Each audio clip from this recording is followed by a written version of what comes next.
ሰላም ሰላም ቤተሰብ እንዴት ናችሁልኝ? ደህና ናችሁ ወይ? ሁሉ ሰላም ሰላማችሁ ይብዛ። ተናፍቃችኋል ውዶችዬ። እነ ሀይሚ እንግዲህ ተናፍቀው ነበረ። ያው ዛሬ መጥተዋል። የመጡበት ነገር ብዙም ባይመችም እውነት ማለት ያው እነሱ ከአዲስ አበባ ሲገቡ አመል አለባቸው። ተቀሰቀሰብኝ መጣብኝ አመሌ። ያው ሀይሚ ተቀሰቀሰብኝ ስትል ብሩኬ ደግሞ መጣብኝ አመሌ ይላል። ይቀባበላሉና ዛሬ እንግዲህ ያው ጫን ባለው ነገር ነው የመጣ። ግን በቅድሚያ ማለት ነው ውድ ቤተሰብ አሁን ተናጋሪ ሳይሆን ሰሚ ነው የጠፋው። ተናጋሪ ሞልቷል፣ ግን ሰሚ ጠፋ። ሰሚ ስላችሁ ምንድን ነው? ብዙ ጊዜ ከኔም ጭምር ሌሎች ዩቲዩበሮች በጣም ብዙ ይናገራሉ ስለ ሀይሚና ስለ ብሩኬ። በፍቅራችሁ መካከል ሌላ ሰው አታስገቡ እባካችሁ፣ በፈጠራችሁ ፍቅራችሁን የሆነ ቀን ላይ አደጋ ላይ ሊጥለው ይችላል ብለን ስንናገር ምንም ሊሰሙን አልቻሉም። መስማት አለባቸው፣ ሀይሚና ብሩኬ መስማት አለባቸው የምር። ምክንያቱም እንኳን እንደዚህ አይነት ከባባድ ነገሮች ጥቃቅን ነገሮችም ያው ፍቅርን አደጋ ላይ ሊጥል ስለሚችል እና ምንጊዜም ቢሆን ፍቅር የሚበጠበጠው በሶስተኛ ሰው ነው። ስለዚህ ተዉ ብለናል፣ አልሰሙን ብለዋል። ግን መስማት አለባችሁ። ይሄ ህዝብ ለእናንተ የሚጨነቀው እናንተን ስለሚወዳችሁና ስለሚያከብራችሁ በፍቅራችሁ ላይ ምንም አይነት ነገር አደጋ እንዳይከሰትባችሁ ነው።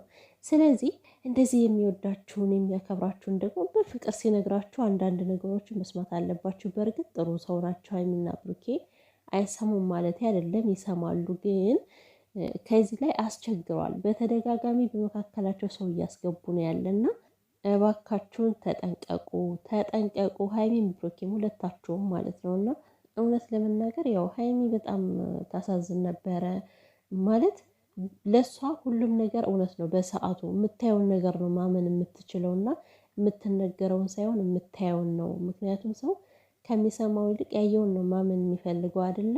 የሆነ ሰው ባላችሁ ታደረገባችሁ ብሎ ቢነግራችሁ አይ በአይኔ ካላየሁትማ አላምንም ነው የምትሉ።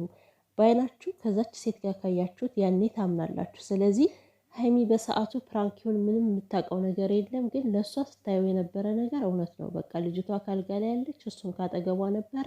ይሄ ነገር እውነት ነው ብላ ነው ውስጧን የምታሳምነው። እና ለሀይሚ ስሜቱ ከባድ ነበረ። እስከሚነግራት ድረስ በጣም ነበር ስጨነቅ የነበረው እውነት ለመናገር ማለት ነው። ነግሯት ራሱ ስሜቷ በጣም እንትን እንዴት ነው ግራ ነው የተጋባችሁ ሁላና። ግን ቅመምዬ አይዞሽ፣ አንቺም ከዚህ የበለጠ አድርገሽ ስለምትመጪ ፕራንክ ነው፣ ግን ራስሽን አረጋጊ።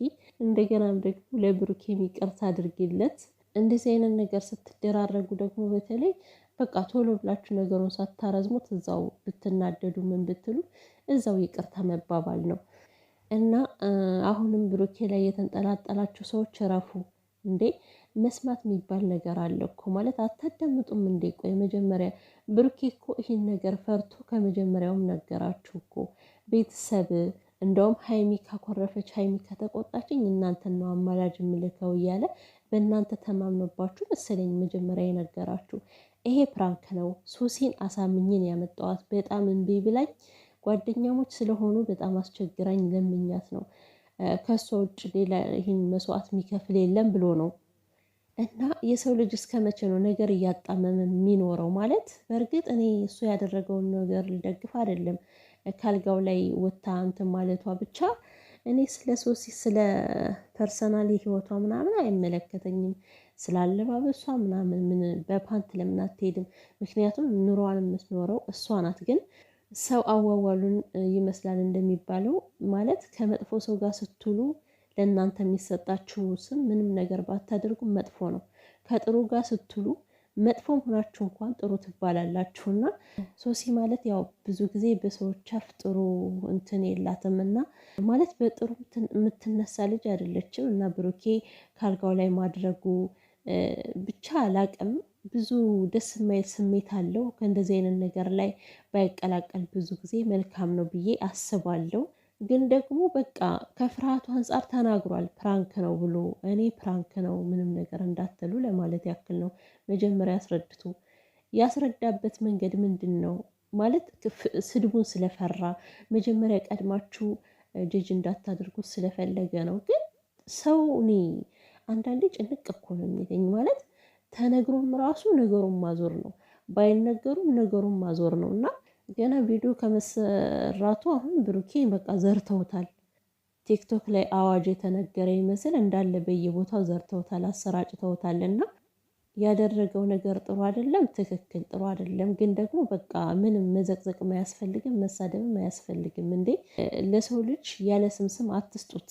ማለት ብሩኬን ጠንቅቃችሁ ታውቃላችሁ ከዚህ በፊት ምን አይነት ባህሪ እንዳለው።